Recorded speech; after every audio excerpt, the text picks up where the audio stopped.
Brothers, what we do in life echoes in eternity.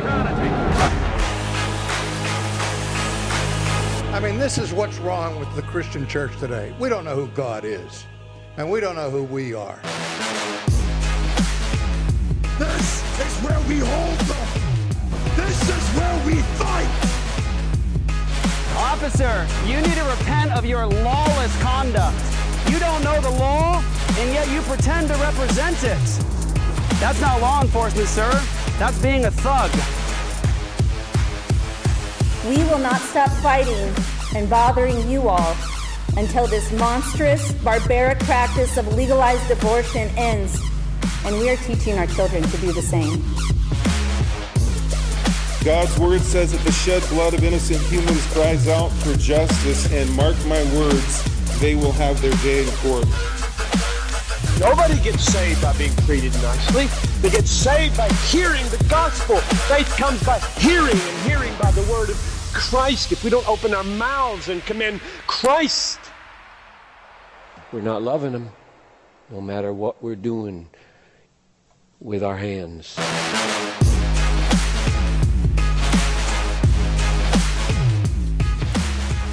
Hey everybody, welcome to Provoked. I'm here with my beautiful brother in Christ, Luke the Bear Pierson, and my beautiful tiny old sister, not old. Oh gosh. Pretty. And we just want to start out by asking forgiveness for all the things that we are going to say that will offend multiple people groups within the world. Probably. We don't mean to, it's just who we are. Yeah. So, you know what I mean? Yeah. It's like Luke and Zack unplugged. Yeah. We're always unplugged. And I'm just going to sit here in the middle and watch you. ReformCon is in T-minus 3 weeks. 3 weeks. From tomorrow. 21 days. Yep. ReformCon, it's going to be people speaking a lot there. And we're going to have Pastor Jeff Durbin, Pastor John Sampson, Toby McGuire will be there. Nope, not wrong, Toby. Toby Sumter, who's that one. Incredible. There's going to be artistic performances, food, You're doing an interpretive dance, right? Interpretive dancing that I will be doing fully in my full You know what I uniform. really wanted you to do, but I don't think it'll work. Like at the end, I don't want to give away everything, but there's like this closing moment thing we're going to do that involves a flag, a big flag. And I really wanted you to run down the aisle like Hacksaw Jim Duggan, like in some skivvies with that, like, hey-oh, and a 2x4, like, it would have been the best. We still have time. We still have time. I mean, people are doing artistic performances. Why can't I do that? So you are the spitting image of Hacksaw Jim Duggan. I am. So go to reformcon.org and make those plans. We're 3 weeks out. That means you got to load up all the kids, jam them in the car, come down. It's going to be fun. Yes. Do it now. Blasty blast. We're going to do also the little after party too there, Yeah, which there's will an be after fun. party. You're gonna have some You guys going to be there? I'm going to have hot cocoa and Yeah. Yep. hot cocoa. Maybe some spiked hot cocoa. Yeah. Hot cocoa after. Come on down. We will be there. You're going to be there, right? Oh, you yeah, better absolutely. be there. After party is going to be Saturday night. Nope. I think. Oops. Friday night. Thursday night. Thursday night. Just kidding. Thursday night. It's the first night Right. after the opening ceremonies. Absolutely. So anyway, come on down. It's going to be great. It's going to be the best thing you've ever been to. It'll be the best day of your life. And also go to apologiastudios.com, become an all-access member. It's really important that you do that right now and try to get people to become all-access members because it's so important. Pretty much the most important thing you'll ever do in your life as well. And because what that does is it gives us support to keep these bright lights on and keep everything rolling here in the machine of Apologia Studios. And all we want to do is save babies, rescue Sinners. people, There you go. sinners, preach the gospel, build the kingdom, and laugh and drink some beer while we're doing it. Amen to So that. it's important. So we wanted to bring our best buddy in the whole world on. Thank you. I've never been on this. Just kidding. This what is it? Number three? Three? Your third time? It's cool to be in the Provoked studios. It's so different than the Apologia Radio. Isn't it? Yeah. Yeah, it's like a completely different room. Yeah. It's a different location, You know, Yeah, different table. different Yeah. state. it's more high end. Yeah. We're just It's super more- important. Yeah, we're just better than everybody. Especially, we're a lot better than Cultish. I'll tell you Yeah, that. those Well, poor that's guys. Those That's not hard. Just kidding. We love you guys. They're like wiping the floor with us, but yeah. They're doing all right. So we love you so much. We wanted to bring in the show and thanks, just kind of man. talk to you about who you are. Why do they call you the bear? Jeff, that's Jeff's fault. Because he always says that the first time he saw me, he fell in love. No, that's not what he said. I was on stage leading worship and or with my bass, playing, smacking the bass and slapping the bass, not smacking. It's gonna be a weird show. Sorry, it's been a crazy afternoon. Alrighty. And I was barefoot. If you've ever seen me play bass on stage, I usually was not, unless it was winter and I was wearing shoes. What a weirdo. You just up there barefoot. Because your sandals, my sandals always get caught like in the cords, and so I'm just kidding. It's fine, it was just easier just to. Anyways, and he said I look like a big giant bear on stage, and so that's how that came around. What would you do if you were in the wilderness and a bear tried to attack you? I'd say, "Hey bear, hey bear." That's what they do on Alone. Would you try to fight the bear or bite the No. bear? No. This is You're not supposed to do that. No.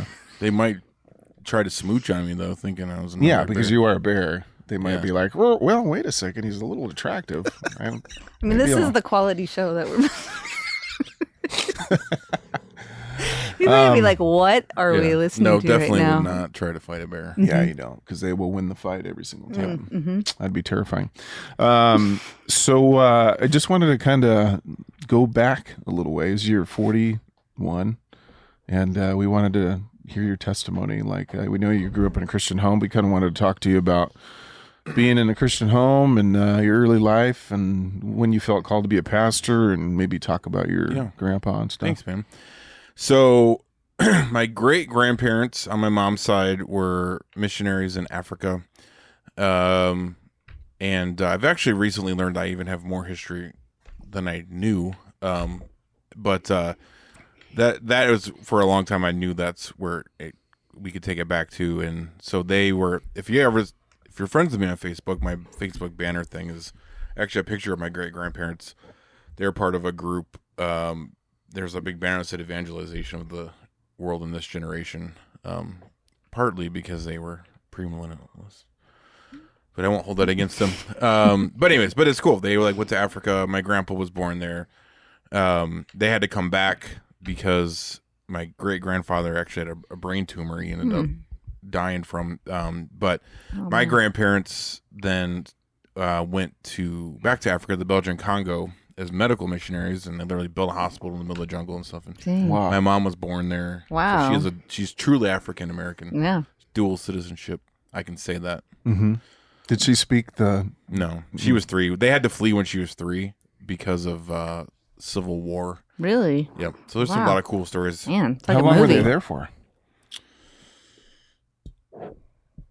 I want to say probably around 8 to 10 years. Wow. So she has 2 older siblings. Maybe it wasn't quite that long. Anyways, I that's a good question. I don't know for sure what the total is, but yeah, That's a lot of sacrifice. Yeah. So your dad's a strong Christian. This is on your mom's side. This is my mom's side, yeah, Mom's so- a strong Christian. Yeah. Her dad. And her grandparents, yeah. And then how far does it go back? Do you know? So on that side, I'm not totally sure. I know that.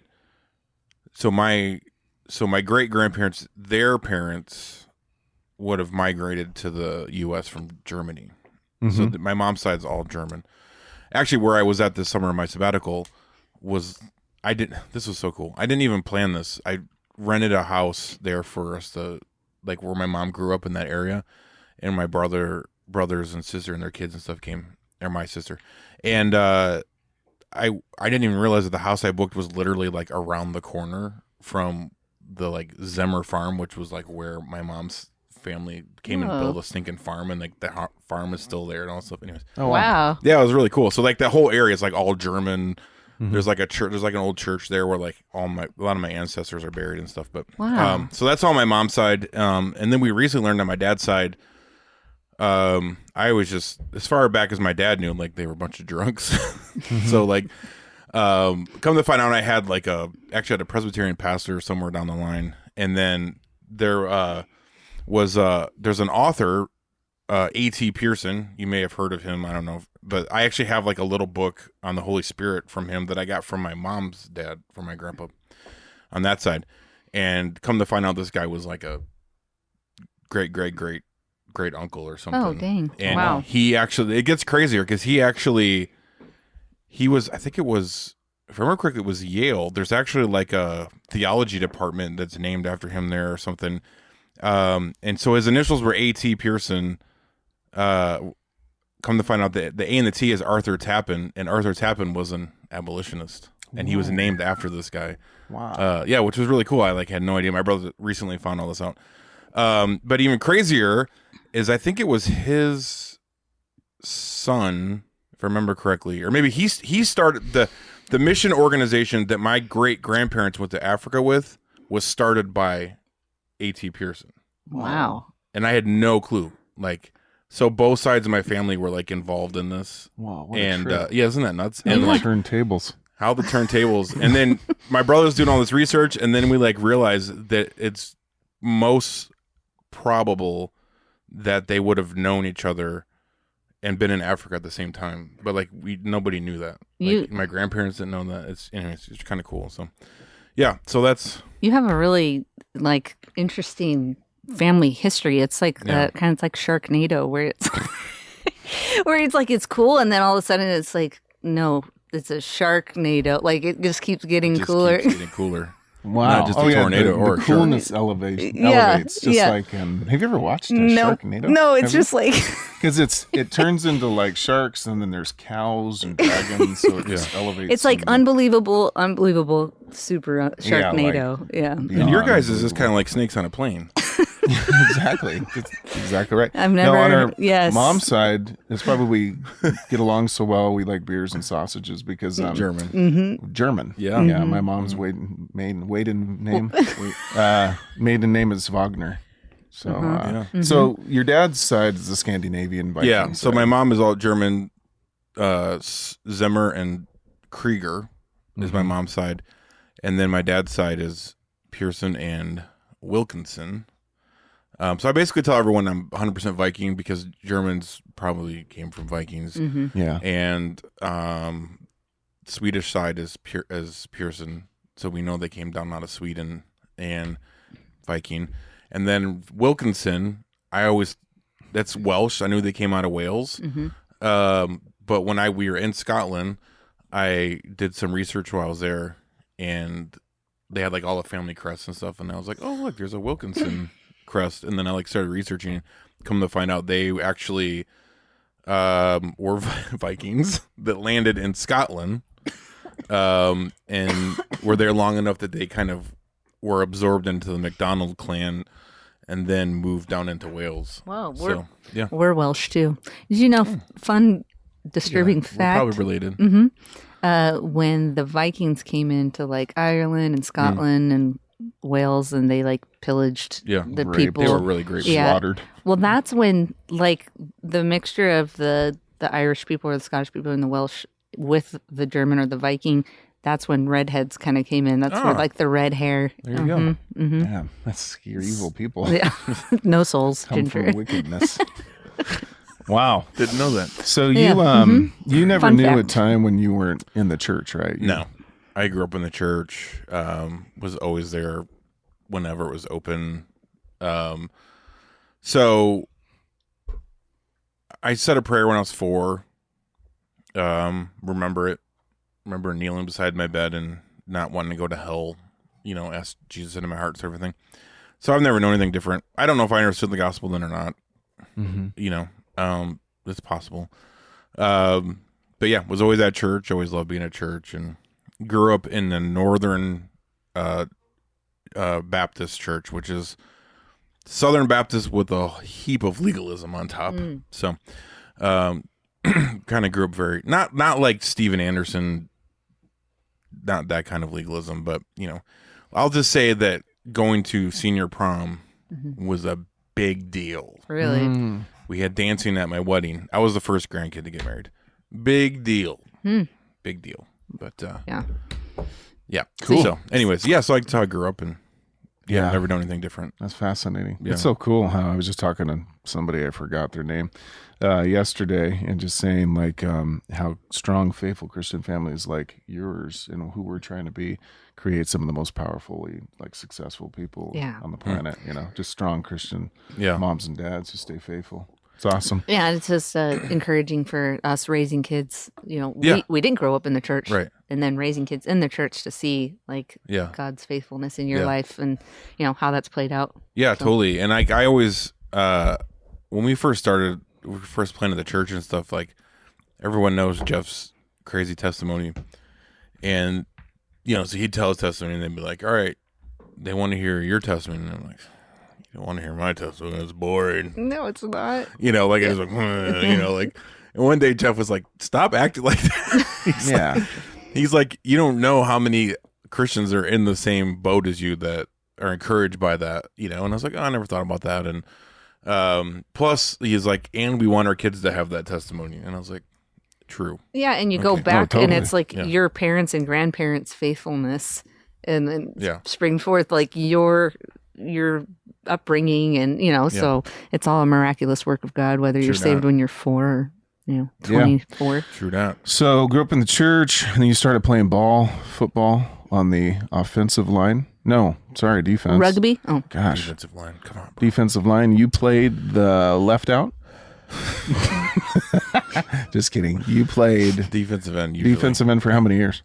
Well, I started playing in 4th grade, and then played through 2 years of college, and then I tried 2 years of semi-pro.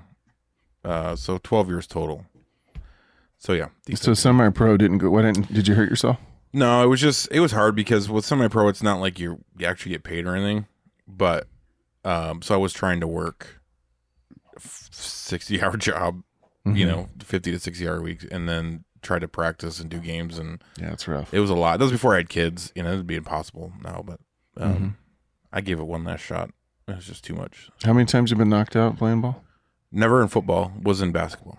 Oh, I thought you got concussions in football. No, I mean, I'm sure I've had many, like many, not many, like little concussions. You get those brain stinger things. Yeah. I've had plenty of those. But yeah, I got, in my senior year in basketball in high school, I got my head stepped on and knocked me out cold for 15 minutes. Oh my Yikes. gosh. That's a long time. Wow. So your kind of injuries were mainly neck injuries. No, I just have a bad neck now. Because of ball? Because of football, Yeah. Yeah. My injuries were all like my ankles. I had bad ankles. I have no ligaments left in my ankles. They're all balled up on the sides. I've got MRIs. Oh, no. I've tore them all. So now, like, it's Staying just hard. muscle holding them together. No. So I've had a number of times playing basketball, like, rolled my ankle, and it's like the worst pain of your life. But literally, it's because it goes... No. It's popped back in, and then I'm like, ah! And then like I stand up and I'm like, oh, I'm what fine. just happened? That was weird. Mamacita. Yeah, that's not fun. That hurts. Okay, so you're playing ball, semi-pro, you start working construction. When did you feel like the internal call, I want to pursue the pastor? So it was actually about the same time the last time I played football. So I'll give you the short version, but basically, so I had come out here from the Chicago area. Cheryl and I had come out to follow her mom for health reasons and stuff, and I got a job. I graduated from college with a degree in construction management, so came out here, was working for a project manager.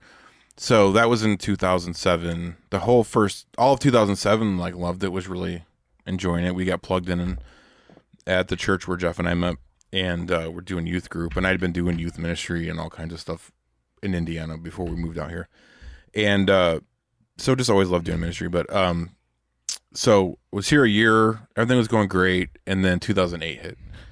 And were you here or were you in San Diego? No, I was in San Diego. I know you were. And did it wreck San Diego too? Oh yeah, it did. Yeah. I was working for my dad, and then long story short, he was working for a private college, and it didn't really affect this college, so we still had tons of work going. That's right. Okay.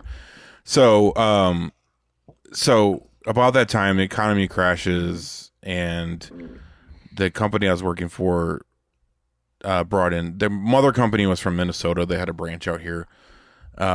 I learned very quickly that things in construction industry don't work like they do in the Midwest.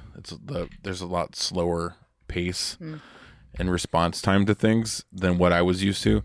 And so the mother company just did not like the way things were going down. They started swapping out management, and so they brought in a new project manager that was above me, and the guy was just a jerk. Oh, really? Just he's coming in and just like it's been a whole year like building relationships with my subs and had guys I trusted, and he came in just like a wrecking ball, just and it got to the point where he's like asking me to like do things that I was like, I don't think that's really ethically good. Like I remember like the breaking point for me was like I had to email my best subs like from my private email and be like, hey, I'm about to send you an email just so you know, like it's not coming from me. Like it was that level of things. So I went from a really loving my job to all of a sudden hating it. And, I'd spent all this time like helping out with this company, and then it was just like I was another name and number. And so about that same time, God was calling me to ministry. So I remember just sitting there at my desk, just like thinking about what I was going to do at church and ministry like all day long, So anyways, May of 2008, I had enough. I saw the writing on the wall. Basically, like when people were finishing their projects, they were just letting them go. And I was just, like 3 weeks away from finishing this project I was on. So I was like, I'm going to start looking for another job. So I'm literally walking out the door to interview with this other company. And they're like, hey, we need to talk to you. And I was like, yeah, what's up? And they're like, we're going to let you go. And I was like, I had a company truck. And so I was like, okay, so I lied. And I was like, I'm on my way out the door to a doctor's appointment. Can I just bring the truck back tomorrow? And they're like, fine. So anyways, I went and interviewed this other job. Didn't get that job, but brought the truck back in and all that. So that was May 2008. I got like a 3-month severance, which was nice. So this is really cool, though, actually, how God orchestrated this. Because Cheryl and I were leading like the youth worship band. She sang, I was playing, smacking that bass, and so our youth group worship band was going to do the worship for summer camp in Ojai. You guys probably know where Ojai is at, I'm assuming. California. Probably forgot. It's north, anyways. It's like east of Oxnard. So if you just go up to Oxnard and then you just cut east, anyways. So I wasn't going to get to go because I had a job and I couldn't take a week off of work. Well, all of a sudden I have all kinds of time on my hands. And, like I got laid off in May, and like I think the camp was in June. So anyways, it worked out really cool. And I was like, sweet, I'm going to go. And Jeff was the camp speaker that week. So we like knew each other, like we'd met, but we hadn't really hung out or anything. And so anyways, in God's providence, we got to spend the whole week together, and very quickly realized like, oh, we have the same desires, So that was a cool week. I ended up getting another job, started in July of 2008, and was there one day shy of 90 days. So here's some more God's providence. So the project they had hired me for was a church edition, which to this day still, they like started it and then they never finished it. And so, I mean, this was, what is it? What year is it? It's 14 years ago. So, so I'm literally like at the point at this job, which I like the company, I enjoyed it, but like I'm sitting there with like nothing to do. I'm like asking like, hey, you got something for me to do? And so they bring me in. So one night I just couldn't sleep one night. I was like up all night. Like at this point, like I'm like full on committed to doing full-time ministry, but like how the heck is that going to happen? Right. So I'm like just praying to God one night. Like I was up all night, couldn't sleep. And like, Lord, I want to do this. I don't know how. So I go into work the next morning. This is one day shy of 90 days. Before I started getting benefits. And they're like, hey, we really like you. You're doing a great job, but we can't afford to pay you. We got to let you go.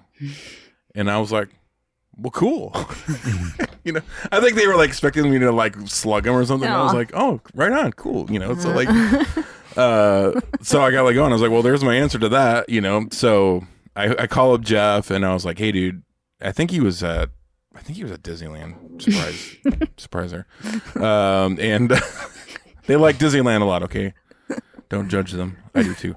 So this is before wokeness. Okay, anyways, so I was like, hey, I got laid off again, and he's like, all right, when I get back, let's get together. So I fully intended to tell him I want to do full-time ministry. I don't know how. He fully intended to tell me, he asked me to start Apologia Christian Ministries with him.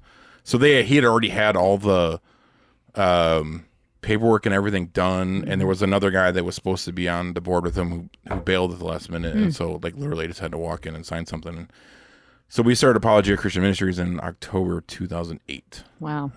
Yeah, and then February 2010, we ended up planning the church, but it was a good 5 years before I was full time. Either of us were full time, and I was still doing construction stuff and what I could to survive. So yeah. Wow, that's awesome. Cool. Yeah. So yeah, we maybe just wanted to pick your brain about a couple things. Maybe pick the brain of a pastor. Yeah, I got two of my pastors. We should do that. Maybe we should do a new little, what do they call it? Segment. Mm-hmm. Pick the brains of the pastor. Mm-hmm. You guys all got lots of brains. So I got some questions. Do you have any? Oh yeah. Mm-hmm. And I know a lot of them because I spent a lot of time with you in a little room, cracking jokes and True. taking care of this church. But what do you think it means to be a good pastor, like a faithful pastor? Yeah. It's funny because this is like, were you listening to that interview I did yesterday? It's like the same questions. Well, I think we look to Christ as the example of a good shepherd, right? So he said, I know my sheep, they know, or I know their voice, they know mine. Mm-hmm. Like the shepherd literally was the door to the sheepfold. Like you had to go through him to get to a sheep. So I think a good pastor, besides having, the ability to teach and fulfill the 1 Timothy qualifications, they need to know their sheep. They need to be involved with their sheep. They need to be willing to lay their lives down for the sheep and defend them, discipline them if necessary. If you don't know your sheep, then you're not really a good pastor. Yeah. I remember I was, when I was for a while just trying to seek mentorship from different pastors. And one of the things the pastor told me is don't get too close to the sheep. He said, 'cause they bite. That's true. They do bite, but he was like, don't get too close to them. Don't build relationships. You shouldn't be friends with your people. Just if there's an event, you just come in, kind of smile at people and leave. But that's a kind of an American it's a pastoral megachurch leadership pastor thing. Yeah. But if you think about it, that's like in contradiction, or it's antithetical to the biblical framework of a pastor, because the shepherd knows the sheep. Well, yeah, and you guys are going to be accountable for the souls of your sheep. So how's that possible if you go up? I don't know that guy. Yeah, exactly. Well, that's one of the reasons. I don't immediately just hate on something because it's something different. People, if it's anything different than what they're used to, they immediately just demonize it or hate it. But that's why the kind of simulcast churches where you're just kind of listening to a big screen. It's like, how can that guy from that vantage point take care of the sheep that he doesn't even know about? Right. It's more of just let's collect a huge amount of people so we could be a success story than just take care of the sheep. At that point, he's max headroom.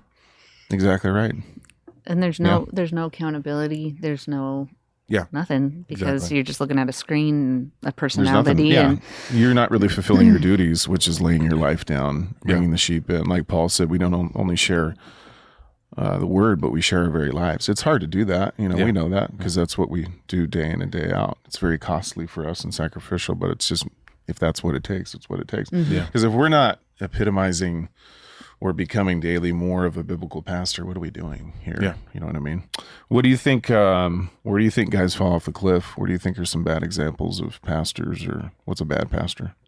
You asking for names? No names. We're already in enough trouble. Well, and I know guys here locally, I won't say names, that are kind of mega church pastors, guys that we had tried to do some stuff with in the past, that just, they have a 20-minute sermon. That's all they do. They play golf, work on a 20-minute sermon, and they don't interact with their flock. They don't do counseling. They don't do any of that, and and then it's like, what are you even doing? Like, Yeah. you know, you literally have the cushiest job on the face of the earth, and that's a bad example. Right. That's what a pastor should not be. Yeah, that's true. Just like, because it's just kind of self-focused. I'm just treating, like Jesus talked about the hireling and the true shepherd, right? That's exactly what it is. You're just looking at it as a paycheck. I could care less about the people. But I'll let you, because I think this is what you're going to say. But what's your favorite thing about being a pastor? You guys. Oh, Man. I mean, obviously there's just being used by God in so many ways is an unending gift. Mm-hmm. And just seeing God work in intimate ways that most people don't get to see is really cool. I mean, it's definitely super hard at times. Yeah. Hold on. I'm going to ask you that question. Yeah, me too. I think the number one thing, and it's almost like a supernatural thing in the heart, is like you love the people. Like you love the kids, you love the families. And then, there's a lot of difficulties we'll talk about in a second, but it's awesome to see God move in like a heart. Just one sheep, like in transformative ways. Yeah. Like I can think of names of people that were just knee deep in sin, eyeball deep in sin, and then God just rescues and changes them, and that's my favorite thing. Yeah, is just to see the sheep really cared for. But it's funny. I told Cheryl the other day. For those of you that don't know, that's my wife. There's a couple, you may know who I'm talking about, that we did some counseling with for a while that was really struggling and were really at odds at times. And just recently, I've just noticed the two of them they got 3 kids and like they're serving and they just seem so happy, and it's just like, man, like I see that, it's like, oh, that blesses me. Yeah, man. Isn't that awesome? Yeah. What is some of the most difficult things about being a pastor? Tragedy. We've had some hard tragedies we've had to deal with that they just suck. There's no way around that. Yeah. I think dealing with people's drama is just like, I'd rather deal with tragedy than like drama. You know what I mean? Like, cause tragedy, like it's you can't help that things happen, God's sovereign over that. But like when people are just acting like idiots, it's like, when people start to abuse you or your time or your family or your friends, like your loved ones, it's just like, that's where you want to get the rod. You talk about the difference between the staff and the rod. The Lord is my shepherd. Someone who's got a staff and a rod. The rod's used to break legs. Yeah. That's what that's for. And it's got a knot on the end to knock out wolves. Mm-hmm. Right. Wolves. Yep. Yeah, absolutely. I think, like my pastor told me so long ago, 25 years ago, I was almost 20. Nah, not 25, 20 years, 21 years ago. He says, the hardest thing is when a sheep loves you one day and they hate you the next. Or the sheep actually take their clothing off and they were a wolf the whole time. And so that's, we know the hardest thing to do is like deal with internal conflict, like people that are doing good and then they just that's hard, dive into sin and they stay in that sin unrepentantly. And then we have to go through church discipline, which is probably one of the most stressful things you got to do. Yeah, that's hard as a pastor. Yeah. How can, and this is kind of related, how can people be a blessing to their pastors where they're at? You stole my question. Don't be dramatic. We know, honestly, because we've talked about this, like, just tell your pastors that you love them and appreciate them. You are awesome at that. You and Don both are like the shining stars of... No, I mean that because you guys, it's very clear that you love and respect your pastors. And there's people that like don't even call us pastor. It's always like, hey, Zach, hey, Luke, hey, Jeff, and then like they just complain about stuff all the time. And it's just like, it's like, bro, you've never even once said like, hey, thanks for being a great guy.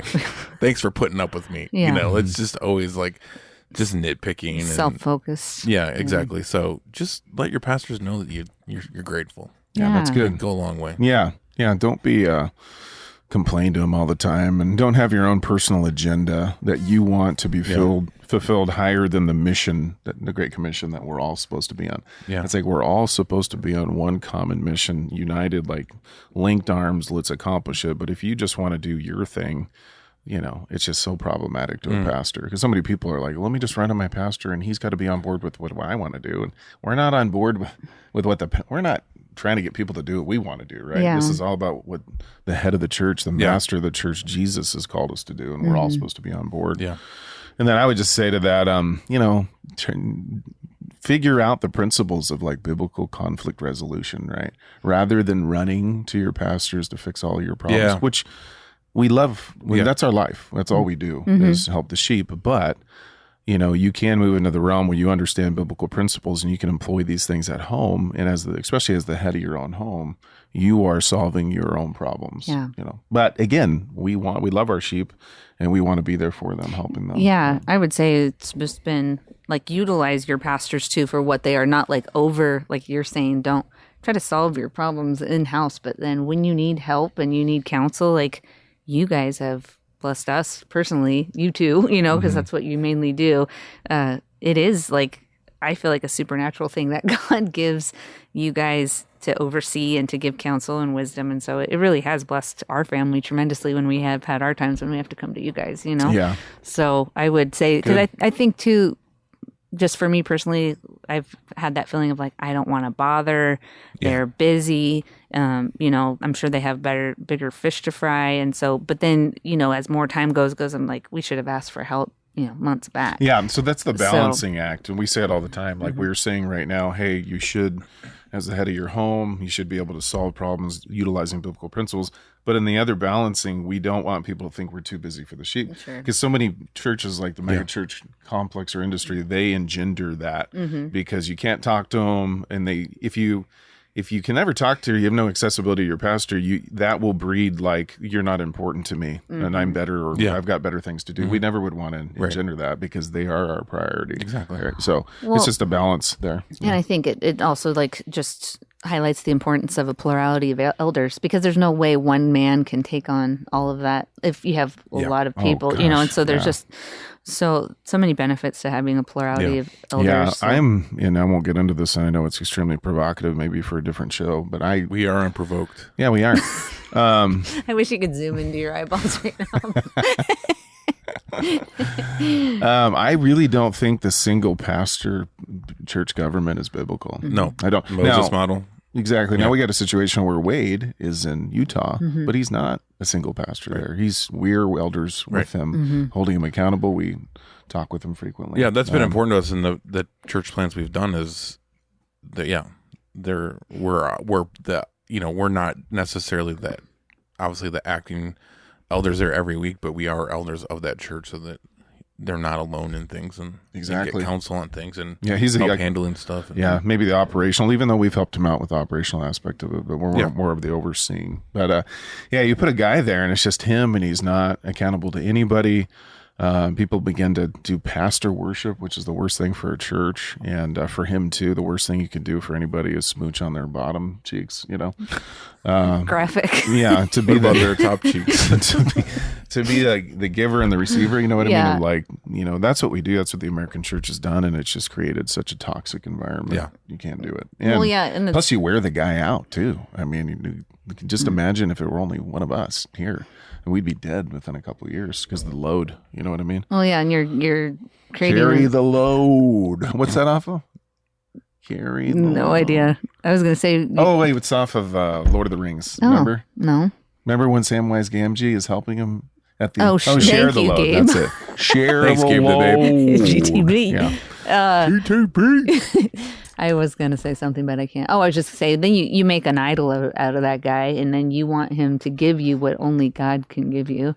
And then absolutely. he can't perform. And so that's when you see people turning like, I hate you. Exactly right. That's really 100%. Yeah. I've seen that a few times. Yeah, because when you make an idol out of anybody, you'll soon understand they're not God. They don't have his capabilities, and then you end up attacking them. It could be even your wife or anybody else. That's why you turn on idols. 100% of the time.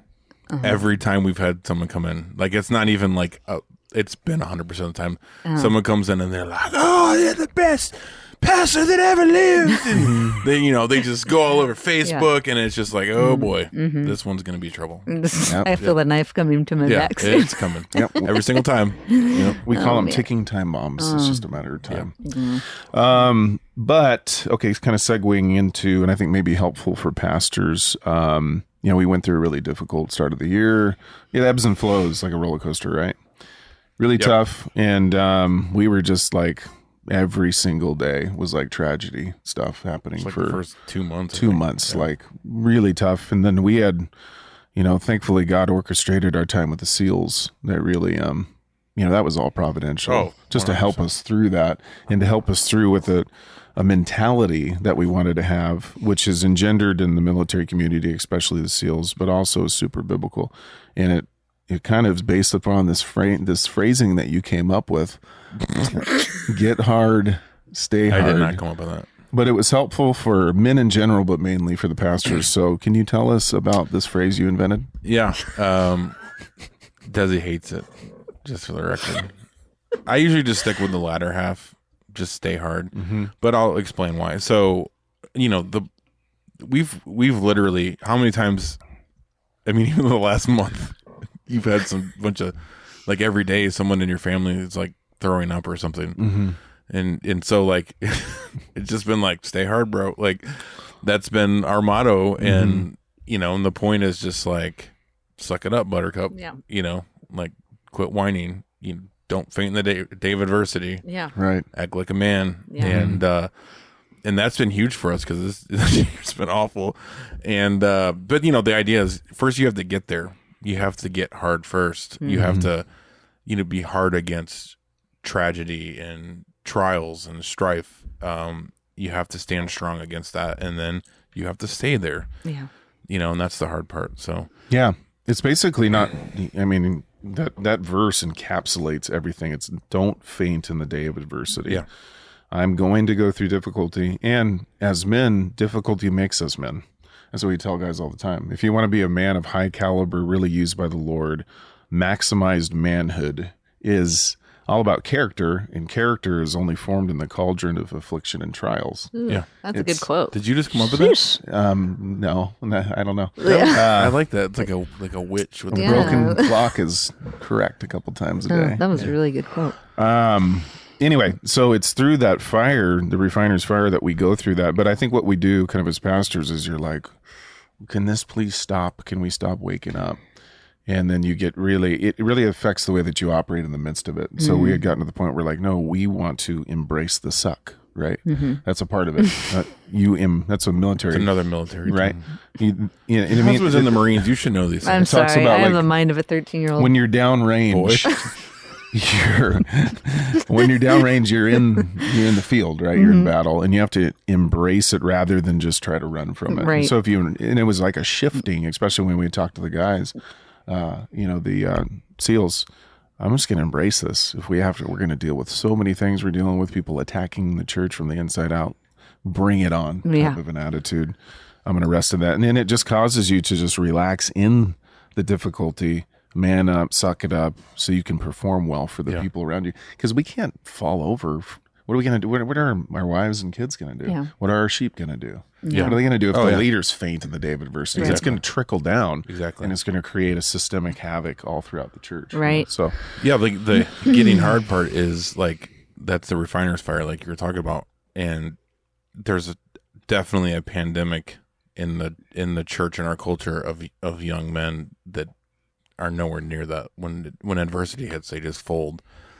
The victimhood mentality has played a huge part in that. How many guys have we in the last couple of years have we met with where we're just like, just man up, dude. Like, and then they just want to blame everything. They want to blame God. They want to blame their wives. They want to blame their kids, whatever, and they just refuse to own their own weaknesses and their own sins. And it's like, no, we're not going to let you do that. Yeah. You're going to own your struggles. Is your wife perfect? No, we're going to help her. But like, nothing's going to get fixed if you don't get hard first, if you don't own your own things, and face adversity, looking at it in the eyeballs. And actually this is cool. He knows, because I'm working on a little side project that's going to involve this stuff, but I forget where it's at now, but it was in Isaiah, where it was a prophecy about Christ and about going through, the trials and his accusers and all that. And it like basically says like he looked him in the face. And I never caught it before. And I was like, oh man. Like I have no reason to whine and complain now. Like Christ looked at his accusers in the face and was like, what? Yeah. Wow. Bring it. Yeah. Right. It also says he set his face like a flint. Yeah, it's the same passage. Yeah. Yeah, that one. So he was just dialed in, focused in it. Because you're going to have this mentality of like, I'm going to accept where God has put me because he's placed me here. Everything works in conformity with the purpose of his will. That's Ephesians. And I'm just going to do well. I want to do well here. I want to do well at the duties that God has given me as a man.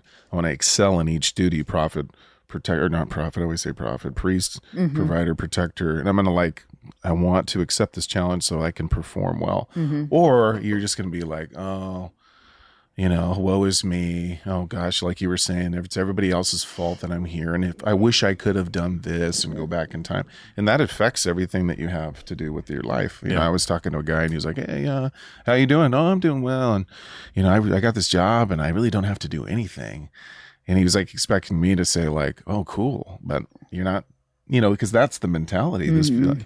It's easy. Yeah, it's. I just want this cushy life that has no challenges, no difficulty. But what does that ever amount to? Does that amount to character development? Does that amount to accomplishing anything in life? It doesn't. But we are kind of conditioning, especially the younger generations, these man boys, or I'm just going to sit home and play games all day, because not doing any type of hard work and facing challenges is what I want to do. But then they never excel. Yeah. Right. And they never excel physically or mentally or anything. So it's crucially important. And I would tell you, as when it comes to like, how can people bless us pastors and bless the church, it's be the men that God has called you to be. If you would do that in your family unit, that would solve a whole lot of issues. Oh, heck yeah. You know what I mean?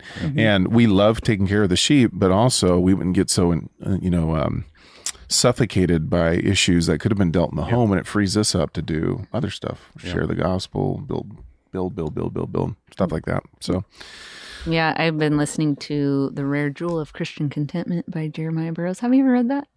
Oh, it's a life changer. Nancy Wilson recommended it. Oh. And no, it's actually so profound, and obviously he says this way more articulate than I'm going to even attempt, but it's just talking about, being content through all circumstances in life, and not just being content, but like what that looks like. And, he says, you need to get to the point where you find honey in the rock. So you find the goodness in the adversity.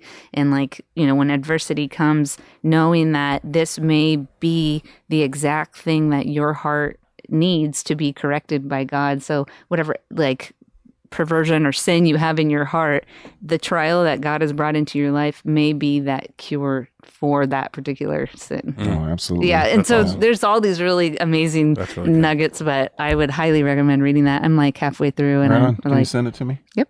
Sweet. Yep. Zach and I we like to find like pop culture references for this that like are built upon biblical principle. And he knows he might know what I'm going to say, because I even use this with him. We like John Wayne a lot, and especially old Rooster Cogburn.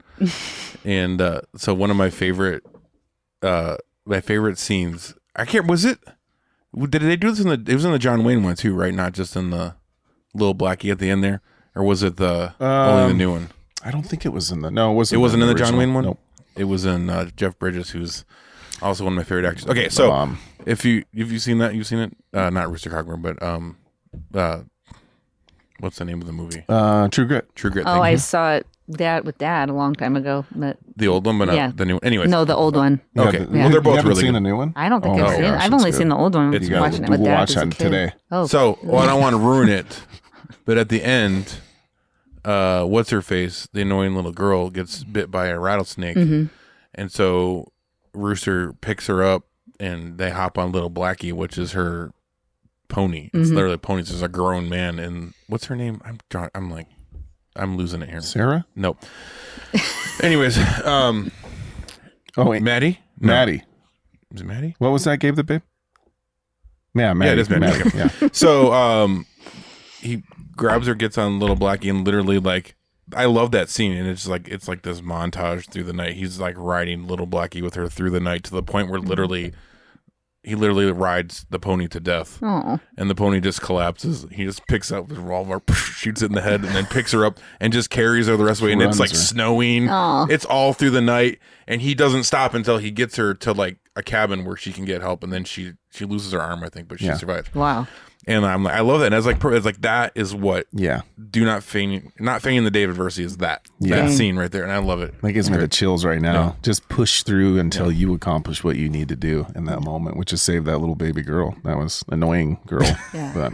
Well, and obviously you guys are talking like biblical manhood too, but it does apply to women too, and just being tough as moms and in a feminine way, but like not being wusses, not being faint apart. Like adversity comes, and a lot of times we're just like so creatures of comfort that we're just like, oh gosh, here's another something to make me uncomfortable. But like really thinking about, oh, God has sent this trial, and you have to remind me a lot. Like he's using it for a purpose, and you're gonna walk out stronger because of it. And I mean, think about that Proverbs 31 lady. That'd be cool to go walk through that on the show.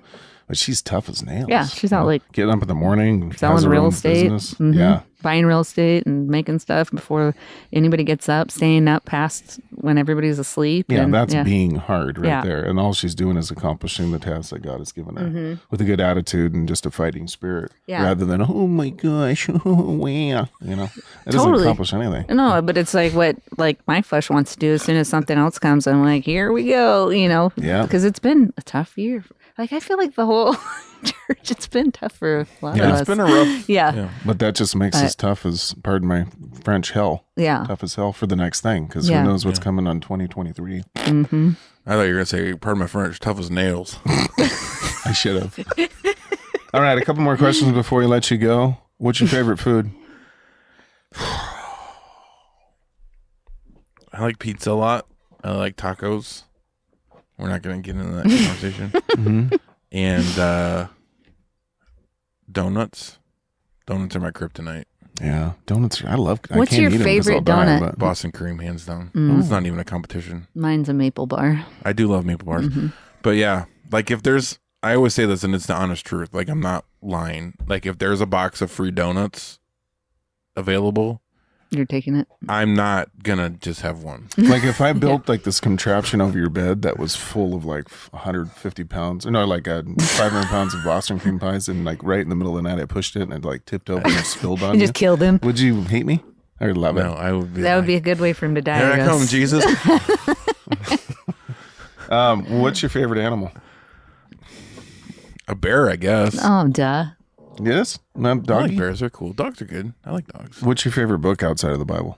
Mission of God by Joe Boot. That's a good one. I knew you were going to say that. Who's your favorite preacher outside of the what? I don't know where I'm going. Outside with of Jeff Durbin or James White. Jeff White. I like Toby Sumter a lot. He's fire, huh? Yeah. We just finished his book that you recommended. Kicked you in the teeth. Oh yeah, good one. It's a good No one. Mere Mortals. Yeah, that's a good one. I mean, I like Doug Wilson a lot. Joe Boot. Favorite movie? Oh gosh, can we do Like I always say, like, can we do genres? I mean, traditionally I've always said Braveheart because it's just a classic, great movie. But there's so many good movies. Favorite TV series?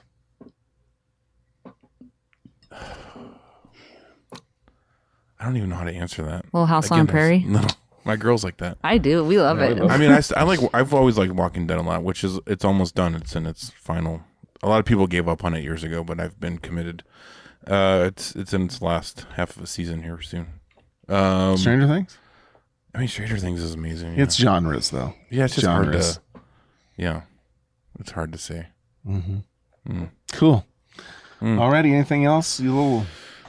No, thanks for coming on. Well, thanks. Pastor. We had to reschedule a number of times, so it's good to make it happen, Captain. Yeah. That was good. Love picking your brain. Yeah. Go to reformcon.org. Do the things so we can do all the things we're going to do. You guys will be there? We will be You're there. going to have a booth? We're going to have a booth. There's You're going to have be a live show? Live show. Artistic performances. We got some chicken fights going on. Dog fighting. You didn't want to say that one word, which is good. Mm-hmm. Yeah, there's going to be all sorts of great things. Roller coasters. We're putting a roller coaster. Gigantic slip and slide. Yeah, right down the middle. Bounce house. The pastors are going to slip and slide right into the pulpit. Oh, no, that's blasphemous. I shouldn't say that. There's a celebrity death match. Yeah, that's going to be good. A lot of good stuff. People ask me, like, what's it like to have these guys as your pastors? Well, now you know. This is what it's like. It's very hard to be serious at times. I know. That's my biggest fault. I mean, I look every time I come up to take communion, you cross your eyes at me. I'd probably do something silly. My biggest fault is that I always make a joke at the wrong time because I just want to be funny, and it's like, dude, someone just died, and I'm like making a joke, and it's like, sorry. I mean, I think that's why we all three of us get along so well. It's like, you can take the Viking out of Scandinavia, but you can't take the Scandinavia. I don't know what that means, but you'll always never mind. Yeah. Hey, I think you're an excellent pastor. Well, thanks. I think Yeah. you are an excellent pastor. You're really the real deal, and I appreciate that. So, hey, we hope this show was a blessing to you. We hope that you strive to serve under good pastors. Don't serve under bad ones, and be a good sheep. Super important. All right. Don't be a bad one. Thank you guys. Hopefully, and if you like us, you can go to all these different areas. Yeah, I was going to say, if you like the show and you're going to continue listening after this, which is a Christmas miracle. Hey, like us on Facebook, Instagram, rate our podcast, share it. We always say this, but we got exciting stuff in the works, and we're always encouraged by your guys' messages. We are going to have Pastor Wade Orsini on next week. It's going to be cool speaking of, talk to that guy. Good old Wade, like Sade, Pastor Wade. All right. We love you. Go out there and provoke the heck out of people to love and good works. We will see you next time. Bye, guys.